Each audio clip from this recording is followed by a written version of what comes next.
Борекелим беримдүү Аллах Тааланын аты менен баштайбыз. Ушул орозого жеткен Кудайга шүгүрлөрдү айтабыз. Жана сүйүктүү пайгамбарыбызга салам салаваттарды айтып болгон соң, орозоңуздарды Кудайым кабыл кылсын. Ушул орозодо кандай амалдарды кылып атсаңыздар, тилек дуаларды Аллахым кабыл кылып, элибизде жерибизде тынчтык болсун, ыйман болсун деп бүгүнкү эфирибизди баштайбыз. Эфирде аалымдар айтсын тиле долбоору, 7-де сиздердин кызматыңыздарда Темирлан Акматов. Бүгүн сиздер менен биз таалим жана тарбия жөнүндө сөз кылабыз. Дин таануучу, дин аалымы, Куран китепти которгон, оодарган устазыбыз Дүшен Ажы Абдуллаев келген. Устаз, ассаламу алейкум, орозоңуз кабыл болсун. Алейкум ассалам ва рахматуллахи ва баракатух. Рахмат, Алла Таала барыбыздын Рамазан шарифтеги орозолорубузду кабыл кылсын. Урматтуу мекендештер, урматтуу мусулмандар, ушул өтүп жаткан, келип калган улуу Рамазан айыңыздар менен баарыңыздарды куттуктап кетемин.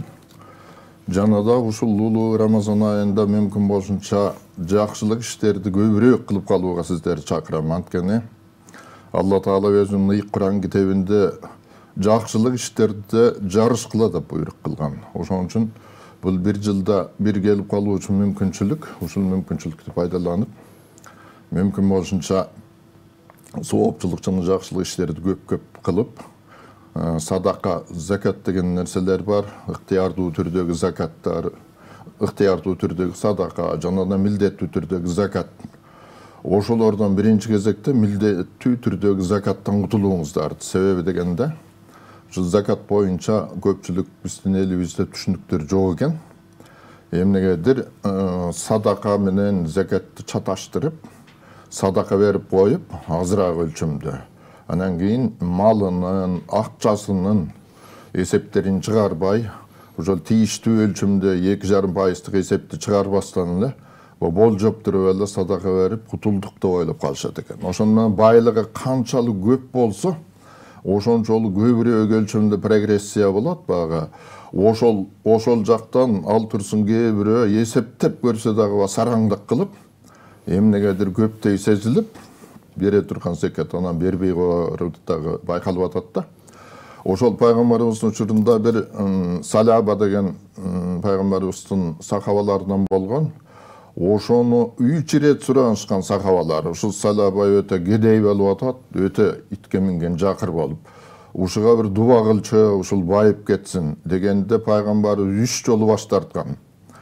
3 жолу тең бата берип дуба кылуудан баш тарткан, көтөрө албайт деп, Салаба көтөрө албайт дегенде байлыкты. Анан ага да болбой анан суранышкандан кийин дуба кылган, ошондо Салаба байып, байыганынан ушунчалык малына алаксып атып, намаздарын таштап, жума намазга да келбей, ушуну менен ошол коюнун артында жүрүп анан өлгөндө, закат бербей калган. Эң жаманы пайгамбарыбыз мал аябай көбөйгөн кезде Салабанан киши жиберсе, ал сараңданып бергиси келбей унчукпай койгондагы пайгамбарыбыздын көзөткөндөн кийин Азырет Абу Бакыр халифке жөнөткөндө закат алсын менден деп. Абу Бакыр айткан, пайгамбарыбыз албаган закатты мен албаймын деп. Себеби халиф, пайгамбарыбыз же халиф таратып бермек делген муктаждарга. Андан соң Абу Бакыр өткөндөн кийин Азырети Омар халиф болгондо ага да киши жөнөткөндө малымдан закат алсын деп. Ал дагы баш тарткан. Андан кийин Азырет Осмондун убагында жөнөткөндө ал дагы баш тарткан. Бүт санап айткан, пайгамбарыбыз албаган, Абу Бакыр албаган, Омар албаган закатты мен да албаймын деп. Ушуну менен ушу тоолоп талаалап жүрүп анан өлгөндө ага. Ушундай болбостук үчүн урматтуу бизден бай мусулмандар, оокаттуу мусулмандар шашылыш түрдө акчаңардын жана малыңардын закатын эсептеп, ушул Рамазан айында мүмкүн болушунча кутулуп калууга шашылыңыздар. Рамазан айы өтүп кетсе деле, билбей жүргөндөр болсо, кайсы гана айда болсо дагы берип кутулууга болот, мүмкүнчүлүк бар. Рахмат, Алла болсун. Жакшы. Бул да болсо чоң тарбия, урматтуу тилегөрчүлөр. Андыктан бүгүнкү тема ушул таалим, тарбия.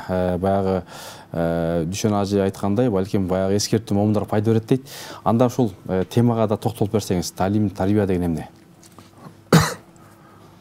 Таалим, тарбиянын өтө оор койгон чоң кемчиликтүү болуп жаткандыгы бүгүнкү күндөрдөгү мектептерде болуп жаткан, жана да коомдо мектептен сырткарыдагы жаштар тарабынан болуп жаткан көптөгөн тартипсиздиктер, ээн баштыктар жана акылсыздыктар далилдейт да. Мына 2-3 günden beri mektepte ушул 1 айдын ичинде эле 3 бала өлтүрүлгөн аябагында чоң өлкөбүз үчүн чоң трагедия жана аябагында уятыш да. Мунун себеби эмнеден болгон? Ушул тарбия жетиштүү өлчөмдө үйдөн дагы берилген эмес, такыр эле берилген эмес, мектептен дагы үйдөн дагы. Берилсе дагы өтө жетишсиз өлчөмдө аз берилген. Айрым учурларда болсо таптакыр эле тескери тарбия берилген болуп калышы да мүмкүн, кээ бир үй бүлөлөрдө тескери тарбиялар. Анан ошонун негизинде мына чоң трагедия болуп, бала каза болуп, сабоодон болгондо дагы мектеп жашындагы балдарды өлтүргөн бул эң чоң трагедия да, чоң киши болсо да бир жөн.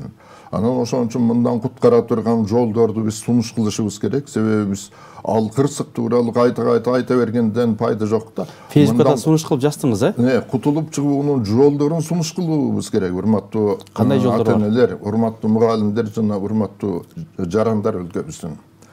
Бул жолдор кайсы? Бул жолдор бийлик башындагыларыбыз тийиштүү токтом же мыйзамдарды кабыл алып туруп, стукач деген сөздү айтууга тыюу салыныш керек. Ошондой эле биринчи кезекте мектептерди тийиштүү уполномочение менен камсыз кылынган милициялар жана коопсуздук кызматынын СБ менен камсыз кылуу керек дагы. Ошолорго жанагы балдарды керек болсо жана чийинден чыккан, балдарды азгырып ээрчитип, туалеттин ичине ээрчитип бараткан, же мектептин аймагынан сырткы аймак түгөстө ээрчитип бараткандарды токтотууга, ал эми эрекеттик кылып жана балдарды сабап же коркутуп аткандарды ошол дубинке менен жазалоого чейин укуктар берилиш керек милиция органдарына жана СБларга.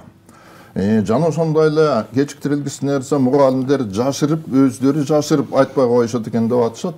Үйүңөргө эчтик айтып барбагыла деп жазып атышат муну. Ошон үчүн мындай нерсеге тыюу салыныш керек. Тескерисинче ар бир терс көрүнүштү окуучу үйүнө жана мугалимге айтып тургудай кылыш керек. Ошону менен бул кам буугандай тыйылат да. Ошол окуучулар келип кайсы аты жөнүн айтыш керек. Ошол ким балдардан акча жыйып атат, же болбосо акча бергиниң деп айтты, же болбосо кимди коркутуп атат, ким короонун сыртына чакырып атат, ким туалеттен чакырып атат балдарды келгиле деп. Бүт анан техникалык жетишкендиктерди колдонуш керек мында. Себеби дегенде азыр 22-кылымда техникалык жетишкен ошо видеолорду жана даараткананын кире беришиндеги чоңураак аянтча болот, ичине киргенден деги кабиналарга эмес, ошолорду карап тургудай кылыш керек. Себеби ал кабиналарга батпайт да аңызда. Ошол бош аянтчаларда болуп аткан кылмыштуу көрүнүштөр, бул пайгамбарыбыз дагы ошон үчүн дуасын окуп кирүү керек да. Пайгамбарыбыз үйрөткөн, о Аллах, мени эркек жана ургаачы жин шайтандардын жамандыгынан сакта деп туруп кирүү керек туалеттин ичине. Буну бекеринен үйрөткөн эмес да пайгамбарыбыз. Анткени туалеттер шайтандардын эң сүйүктүү жайы болуп саналат. Ошол туалетке окшогон ыплас жайларда, жанагы сойкуканаларда, жана башка ушундай жийиркеничтүү жайларда өтө сүйүктүү жайы болуп, ошол жерден кылмыштарды көп жасатат шайтандар. Ошон үчүн балдарды мүмкүн болушунча ошол жерге бир-бирден топтошуп калбагыдай кылып, бири-бирден киргидей кылып, ошону СБлар көз салып туруш керек ошол жерге. Анан видео сөзсүз иштеп, ата-энелер келип туруп, ошол видеолор иштеп атабы текшерип тургудай кылыш керек. Өздөрү келип, ошол туалетке кирип туруп көз салып, эгер ал иштебей жаткан болсо, ошол мектептин директору менен анын завучун тийиштүү органдарга арыз берип туруп, кызматтан бошотууга чейин алып барыш керек да. Себеби бул өлүм менен коштолууга караганда кимдир бирөөлөрдүн кызматтан бошоп калуусу кеп эмес да, ал 1000 эсе жакшы. Ушундай чараларды колдонуш керек. Анан кийин жыйындар болуп туруш керек. Ал жыйындарга кимдер катышыш керек? Ошо милиция, ата-энелер, айылдарда болсо айыл өкмөтү. Түшүначы сөзүңүз олуста. Ушундай жыйындар болуп атат, эмнеге жыйынтык жок? Жыйындар болуп атканы мындай болот экен. Багы өзгөчө айыл жерлеринде, ошондой эле шаарларда дагы айтып дагы жазып дагы атышат. Кошоматчылык кылып, же болбосо коркоктук кылып, жаман көрүнүп аламбы дейт экен дагы ата-энелер күнөөлүү болуп атат да. Мына балдардын өлүмүнө мугалимдери дагы ата-энелер дагы күнөөлүү да. Анан эми арызданып отурабызбы жаман көрүнүп, же болбосо ошол биз арызданып койсок, ушундай болуп калбасын деп бир туурумуз ой пикирлерде болуп, анан кийин арызданбай, талап кылбай, тартиптин болушун талап кылбай коюшат экен. Ал айыл черлеринде бирин бири тааныйт да. Бирин бири тааныгандан кийин анан ошондой кыргызчылык деп айтабыз, кандай дейбиз, анан караңгылык да бул негизи. Ушуну менен анан талап кылбай, унчукпай жүрө берет экен. Балдар болсо ушунакындай мени стукач деп айтат экен деп жашырып коет экен. Мына акмакчылык ушундай болуп атат да, балдар коркок болуп, коён жүрөк, бок жүрөк болуп калыптыр да. Кыргыздар мына бок жүрөк деп койчу да. Ушундай коркок болуп, ошол стукач деген сөз бул түрмөдөн кылмышкерлер тарабынан чыккан да. Ушул жаргонду, ушул сөздү бир кандайдыр бир кылмышкердин оозунан чыгып, анан кийин жайылып кеткен сөздү, болгондо да орустун сөзүн. Ошол бир ооз сөздөн коркуп акмак болуп, анан өлүм менен, анан ошондой эле суицид менен бүткөн учурларда аябай көп болуп атат да. Суицид өзүн өзү өлтүрүү менен аяктаган. Ошол сөздөн коркуп. Ал жөн гана бир түк арзыбаган бир сөз, стукач деген. Ошону түшүндүрүп балдарга. Ал сөздөн эч кандай коркпастан, коркпогула, айтып келгиле, ким эмне кылып атат, эмне деп коркутуп атат, кимди сабады. Ушуларды айтып келип турса эле мен толук ишенип турамын, бул кан буугандай токтолот. Ошого жол берген директорлорду жанакы видеону иштетпей койсо, ошол бузулуп атат деп койсо, же болбосо видео койгонго ушундай бир шарт болбой атат да, бир ар кандай шылтоон айткандарды кызматтан дароо айдоо керек да, бир 2-3 айдап туруп анан жарыяланса болду, анан калгандар өздөрүнө токтойбу ошондо жүгүрөт анан өздөрү. Анан дубинге менен камсыз кылыш керек. Туугандар, урматтуу эл, укук коргоо органдарында дубинге болот, стандарт. Ал деген сындырбайт, ал деген жумшак болот. Анан ошону менен май куйрукка чапкыдай кылып туруп анан укук бериш керек милицияларга. Болбосо милицияны да тоотпой коюш мүмкүн. Себеби мугалим менен айтышып, мугалимдерин шылдыңдап, мугалимдерин сөккөн учурлар көп болуп атат да. Ошон үчүн ошол мугалимдерди да камсыз кылыш керек. СБны, мугалимдерди жана органдарды ошол мектептерге көз салган. Ушуну менен туш тараптан шайтандын тилеги таш кабаттагы шайтандар да азгыра албай калат. Коркконунан момпоюп гана тынч отурат класстын ичинде. Мына биз кичинекей кездерде мугалимдер сабап койчу, ошон үчүн биз тыптың жүрчүбүз. Мектептин ичинде класста отурганда тынч, тартип бузуу деген өтө жок кыса болчу да. Мындай турушун сабоо жок кыса. Азыр ошол баягы сиз айтып аткан негизги маселе туура, бирок баягы балдардын укугу деген бар да, билесиз да. Анан баягы укугу деп атып, милдет билбей алган учурлар болуп атат. Анан бул эми канчалык баягы сиз айтып аткандай жыйынтыктар болуп атабы же болгон жокпу? Аны сиз айткандай элде өздөрү көрүп атат, ата-эне көрүп атат. Кандай дейсиз? Эң туура суроо. Балдардын укугу деген нерсени бул батыштын НПОлор көтөрүп чыккан, батыш мамлекеттер көтөрүп чыкканда, эми азыр сөздө удулу келип турат. Мына мисалы үчүн азыр Украинаны акыркы украиналык солдат калганга чейин согушуу керек деп ошол батышты куруп атып, бүгүнкү күндө Украина менен Орусиянын ортосунда чыр-чатак дырбатып отуруп кырылды да көптөгөн эл. Ошон үчүн ошол батыштын НПОлору бизден ошондой нерселерди көтөрүп чыгып атышчу, Кудай жалгап.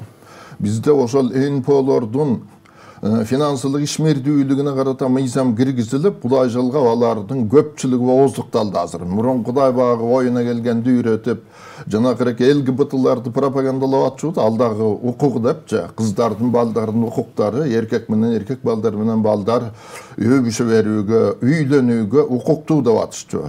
Анан ошондой эле балдардын укугу деп дагы ошолор ата-энеңерге эгер силерди сабап койсо же тилдеп койсо арыздангыла, арыз жазгыла деп туруп анан балдарды алып кетүүгө чейин Норвегияда жана башка ошо батыштагы Скандинавия өлкөлөрүндө өзгөчө күч алганда балдарды ал эмес үйүнөн киргизип алып туруп жыныстык катнаш кылып бузук иш жасоого дагы уруксат берилген дагы ал жактарда. Ал эми ага тоскоолдук кылса соттоп ийет да ата-энесин. Ошол ушундай да, Норвегияда өзгөчө күчтүү да. Чын ажем ушул орозодочу, ушу ороз айында өзгөчө биз балдарга кандай насихат айтасыз? Баягы биздин убактыбыз да жарымына келип калды азыр.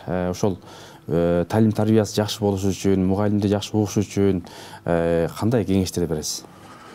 Ушул урматтуу ата-энелер, мугалимдер ушул ыйык Рамазан айын пайдаланып, ушул балдарды жакшы бир адептүү, үлгүлүү балдардан кылыш үчүн буларга өзүңүздөрдүн биринчи кезекте мусулмандык кеп кеңештерди айтышыңыздар керек. ошол баланын ата энесинин алдында кандай милдеттерин элементардуудан баштап айтыш керек. Сыртка киргенде эле үйүндө ата энесине салам айтуу керек экенинен башташ керек. Себеби пайгамбарыбыз айтканда, үйлөргө киргенде салам айткыла деген. Эгерде үйүнүн ичинде эч ким жок болсо дагы периштелер салам айтат деген. Периштелер, Алла Тааланын периштелери салам айтат, үй бош болсо дагы. Жана ошондой эле айткан. Силер үйлөргө киргенде салам айткыла, эгер алиге албаса, ал сообу айткан кишиге жазылат дагы, күнөө алиге албай койгонго жазылат. Көрдүңүздөр, ушундан баштап салам деген Алла Тааланын тынчтык деген аты, тынчтык каалаймын деген. Анан ошондой эле салам берип, саламаттык, тынчтык каалоо ата энесине, үйүндөгү бир туугандарына, агайын элерине, эже карындаштарына тынчтык каалоо. Ушундан башташ керек, урматтуу туугандар. Ошо бала киргенде эле бисмилла менен эшикти аттап, себеби дегенде пайгамбарыбыз бисмилла менен кирүүнү үйрөткөн. Себеби бисмилласыз киргенде жин шайтандар сырттан ээрчи кирет да, пайгамбарыбыз айткан, ээрчип кошо кирет. Анан үйгө киргенден кийин бисмилланы айтпай отурса, ошол отурган жеринде оң, сол жана арт тараптарында чогуу отурат, алдына да отура керек болсо.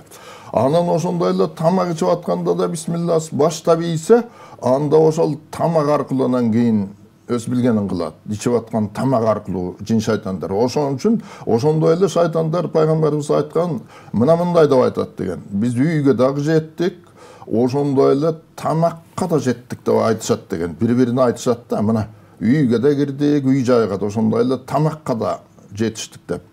Ошон үчүн ушулардан баштап балдарды үйрөтүп, анан улуу кишилерге салам айтуу, бири-бирине салам айтууну үйрөтүш керек, урматтуу ата-энелер. Бири-бирине салам айтууну. Ал эмес, балдар эмес, чоң кишилер, пайгамбарыбыз айткан, ушу акыр замандын белгилеринин бири кишилер тааныштарына гана айтып, башкаларга салам айтпай калат дегенде, ушул кемчиликтен кутулуп, тааныбаган мусулмандардын баарына салам айтуубуз керек, урматтуу туугандар. Демек, биринчи кезек саламды жайылтат экенбиз, кимдегим озунуп салам айтса, соо ошого болот. Мына балдарды ушуга тарбиялагандан анан биздин балдар алар губка сыяктуу да сиңирип алат да, анан жакшылык кылууну, ошондой эле калп айтпоону, эрекеттик кылбоону, бирөөнүн бир сому түшүп калса да алып барып туруп ээсине берүүнү үйрөтүшүбүз керек. Жакшы. Анан устаз баягы бул саламды жайылтат экенбиз, ошол пайгамбарыбыздан бир жакшы насаат. Экинчиси, ошол баягы талим-тарбия жаатында талимдер болсо, үйүндөбү, мечиттеби, мектептеби, ушундай сабактар болуш керекпи? Эң жакшы болор эле. Ошондой класс сааттар, тарбиялык сааттар, сабактарды ушул жетишсиз болуп атат. Мектептерден дин башкармалыгы, имамдар, жер-жердеги мечиттер, жер-жердеги райондук, областтык жана республикалык дин башкармалыгы ошолор уюштуруп, ошо жолугушууларды өткөрүш керек да, балдар менен ошондой эле мүмкүнчүлүк болуп калса, мугалимдер жамааты менен да жолугушууларды өткөрүп, ошол жерден насааттарды айтып берүүлөрү керек да. Бир чет улуу катары, бир чет багы руханий жетекчилер катары ошол балдарга насаат, акыл насааттарды айтыш керек да. Насият дегенден келип чыкканда, бул деген ошол пайгамбарыбыздын хадистерде да насият. Ошол насият айтууну жайылтуу менен ийгиликке жетет да коом. Эгерден насаат айтылбасанда адамдарды жакшылыкка чакырып, жамандыктан кайтаруу токтоп калат да. Себеби жакшылыкка чакырып, жамандыктан кайтаруу мусулмандардын милдети болуп саналат. Кандай гана бир терс көрүнүш болуп атса, мисалы көчөдө баратып бирөө бир жаман нерсени ыргытып ийсе дагы, ошондо токтоп туруш керек да. Ошол кишиби, балабы, ошону айтып эскертип, кимдир бирөөнүн бирдемесин жулагып, уурдуп алып катса аны кармаш керек. Мисалы үчүн толтурада ушундай бир терс, ар кандай терс көрүнүштөрдүн баарына бирөө сөгүнүп барса аны токтотуш керек. Аны уят кармы мененби, же бир башкача жолдор менен. Ушундай кылып анан тарбиялык мүмкүнчүлүктөрдү мектептерде, жогорку окуу жайларында суроо жооп беретинде дагы ошондой эле кызыктуу кылып ар түрдүү формаларда кылыш керек да бага. Ушундай кылып туруп анан кийин кээ бирөө суроо бергенден дуялат да. Ошон үчүн суроону дагы мүмкүн болсо кагазга жазып берүүгө да уруксат берүү керек. Социалдык сеттер аркылуу болобу, жолугушуулардабы, ошол записке жазып туруп, ошол аркылуу аты жөнүн жазбай да койсо болот да. Ошону менен багы тигилер өздөрүнө жооп алат да. Ошондой эле туугандар, эстегенде айтып коеюн, жанакы Әрекеттерді билгизип атканда да жанагы балдарды сабаган, жерекетчилик кылгандарды ошону жанагы аты жөнүн жазбай туруп эле балдарга жанагындай буква, прописный буква менен жанагындай кол жазмасы деле таанылбагыдай кылып туруп анан кийин жазууларды жазып туруп ташташ керек. Атайын ящиктер ачылыш керек да мектептердин ичинде. Ошол ящиктердин ичинде баланча бала ушундай туалеттин ичинен ушундай салык салып атат. Түкүнчө бала ушундай балдарды ичип сыртка чыгып баратат деп анан эгер коркуп атса ошо прописный колу таанылбагыдай кылып стандарт буква менен жазып туруп ручка менен ошол ящикке салыңыдай да кылыш керек да. Мындай нерселер Советтер Союзунун учурунда бар болчу да, ошондой формада дагы неметип, анан текшерүү келип туруп, анан текшерчү да укканбыз. Ошо текшерип туруп, анан чын эле ошол аныкталчу болгондо, чын эле ошол фактылар анык болуп көпчүлүк учурда. Анан ошону дагы алып келиш керек да азыр. Түшүн ажым, мынакей азыр ошол Facebook'та сиз ошол сунуш пикирлерди жазып атасыз, анан ошо аксакалдар, кыймылы же болбосо данышман аксакалдар жумасына мен билгенден бир жолу чогуласыздар. Ошол аксакалдар да ошол мектептер менен, акимият, СМБ орган адамдары менен барып ушундай тарбиялык иштерди кылса болобу же болбойбу?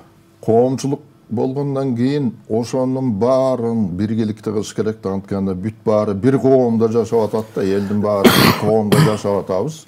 Ал эми коомду болсо пайгамбарыбыз корабльге салыштырган, корабль. Мухитте, океанда сүзүп бараткан корабльге салыштырганда, ошол корабльдин ичинде эгерде корабль кандайдыр себептер менен тешилип суу кире баштаса, анда ошол корабльдин ичиндеги кишилер ким экендигине карабастан, кайсыл динди тутунат же дин тутунбаган Кудайдан жөө качкан капырбы, ага карабастан бүт баары тең ошол сууну төгүп корабльди чөгүүдөн сактоого шашылыш керек да. Тугандар. Ошон үчүн пайгамбарыбыз корабльге салыштыргандагы ошону менен үстүндөгү палубада жүргөндөр баягы астындагы трюмга түшпөй койсо ошол күнөөлүү болот да, эки жагы тең ошол трюмдагылар сууну төгө берсин деп койсо үстүндөгүлөр же палубадагылар төксүн деп койсо ошо бири-бирине милдеттүү жүктөбөй баары тең күрөш жүргүзүш керек да. Ошол эки корабльди чөктүрө турган кирип аткан сууну баарлап төгүп кудум ошол сыңар эле бизде бүт баары ошол эле ошол ата эненин, ошол эле жана милициянын баласы, мугалимдин өзүнүн баласы, акимдин баласы болобу, запкы чегиши мүмкүн да, жанакындай бир өлтүрүп кетип, сайып кетип, же муштап ийип өлтүрүп, тоноп кетип. Ошон үчүн бул баарыбызга тиешелүү да, ким гана болбосун. Ошон үчүн баарыбыз бири-бири менен байланышта болуп, бири-бири менен координациялап туруш керек да. Ушул жерден жолугушуу өткөзөлүк, ушул жерге барып ошол милицияны чакыралык, акимди чакыралык, тигини муну чакыралык деп туруп анан макул болгон тараптар келип туруп анан ошол жерден жолугушуулар өтө аябагандай жемиштүү болот да. Мындай жолугушуулар өтө пайдалуу болуп, натыйжа аябагандай чыгат да. Ата энелерди көп чакырыш керек да андай жерлерге. Азыр ушул тилекке каршы ушундай болуп атат, Дүшүн ажы. Ата энелер чакырса келбейт экен. 100% келбейт, 30-тан 40%га чейин ушундай келет дейт, баягы мугалимдер айтат. Анан кээде ушундай болуп калып атат, жок жерден баягы мугалим баягы күнөөлүү да. Анан ал 5 саат, 6 саат сабак берет, андан кийин анын дагы иши бар, үйү бар дегендей. Ата энени да жоопко тартыш керекпи дейм, кандай дейсиз? Мындай сөзсүз ошон үчүн биз жазып атпайбыз, ата энелер жазып атат, ата энелер жоопко тартыш керек деп жазып атабыз да. Мен да жазып атам, ошол ата энелерди жаңы мыйзам токтом кабыл алып, же мыйзам же токтом ошону менен жанакындай балдарга тартипсиздик кылып тоногондордун биринчи кезекте, экинчи кезекте жанакындай балдарды сабагандардын ошолорду жоопко тартып ата энесине бир топ чоң өлчөмдөгү айып салыш керек. Ошондолар балдарынан жанакындай дубинка менен май куйрукка ийилейби же бир кандайдыр андан да башкача бир чараларды колдонуп алып өздөрүнүн ата энелеринин толук укугу болуп саналат, мүмкүнчүлүгү бар. Антүүгө жанакы батыштык НПОлор анын баарынан тыйып атканда атай ошо балдар бузулуусун үчүн жанакындай балдардын укугу деп коюп туруп таптакыр кыңк дегизбей, мугалим да кыңк эте албайт балдарга, ата энеси да кыңк эте албагыдай кылып ушундай кылып атканда эми Кудай жалгабалар ооздукту алды. Ошон үчүн эч коркпостон балдарга мындан ары ошондой тарбия бериш керек. Ата энелер активдүү болуп, WhatsApp группалар менен сөзсүз милдеттүү түрдө кылыш керек болуп атат. WhatsApp группаларды ошол өздөрүнүн ар биринде телефондор бар, ошону менен милдеттүү түрдө WhatsApp группага мектепте окуган балдардын ата энелери киргидей кылып туруп, анан жыйналышка чакыруу керек дагы, жанакындай тийиштүү милдеттерин жүктөш керек да. Анан акыл насааттар айтылыш керек, жанакы жолугушуулар, айылдын ыймамы дин башкармалыгынан же болбосо кандайдыр бир эчтерде иштебесе дагы кайсыл бир аалым же молдо диндар ошолорду чакырып туруп бир тийиштүү даражадагы дин тууралуу айта турган кишилерди чакырып туруп анан кийин жолугушуу суроо жооп жана болуп аткан көйгөйлөрдү талкуулап чечүүнү аракеттениш керек. Ошондо чечилет. Баракелде. Түшүн ажы, биздин убакыттагы соңуна келип калды бүгүнкү эфирибиз. Бир жакшы эл журтубузга орозодо дуалар кабыл болот дейт. Шайтандар кишенделет, бир жакшы бир дуа бир бата берсеңиз. Амин. Алхамдулиллах Rabbil аламин. Аллахым. Ушул куттуу касиеттүү Рамазан шарифте туткан розаларыбызды кабыл кылган калайык калкыбыздын ичинде болуп жаткан бардык бир күнөөлүү терс көрүнүштөрдү, ар кандай кылмыштарды, ар кандай жаман иштерди, ысырапчылыкты, кылмышкерликти, көпкөндүктү, бой көтөрүүнү жана текеберликти жана башка ушул өңдөгөнгө жийиркеничтүү жаман иштердин өзүң ушул касиеттүү булук айыңда куткара бер Аллахым. Бай жана колунда бар жарандарыбыз муктаждарга мээримдүү болуп, ошолорго көп жардамдарды бергидей кыла бер Аллахым. Аллахым эл жерибизге бардыгыбызга тынчтык, бардыгыбызга ден соолук жана берекелүү рызык бере бер. Алхамдулиллахи Rabbil аламин. Амин. Аллаху акбар. Урматтуу телекөрүүчүлөр, мынакей ошол Дүшөн ажы айткандай, балким ушу балдарыбызды комплекстүү карасак, ар тараптан мугалимдер, атинлер, коомчулук жана ошондой эле аксакалдар, жанагы СМБ, биздин ушу агартуучулар, дин таануучулар менен чогуу иш кылбасак, демек балдарыбызды келечеги жакшы болот десек, ошол иман сабактары, талим тарбия сабактары көп болсун деп айтылып атат, сунушталып атат. Жогорку кеңеште бул маселе көтөрүлдү. Андыктан ошол орозодогу негизги дуалар кабыл болот дейт. Дуа бул тагдырды өзгөртөт дейт. Ошон үчүн балдарыбызга, кыздарыбызга кең келечек каалайбыз, ыйман каалайбыз. Орозоңуздар кабыл болсун. Кийинки эфирден амандашканга чейин Аллах Тааланын саламы, тынчтыгы, берекеси, ынтымагы сиздер менен болсун.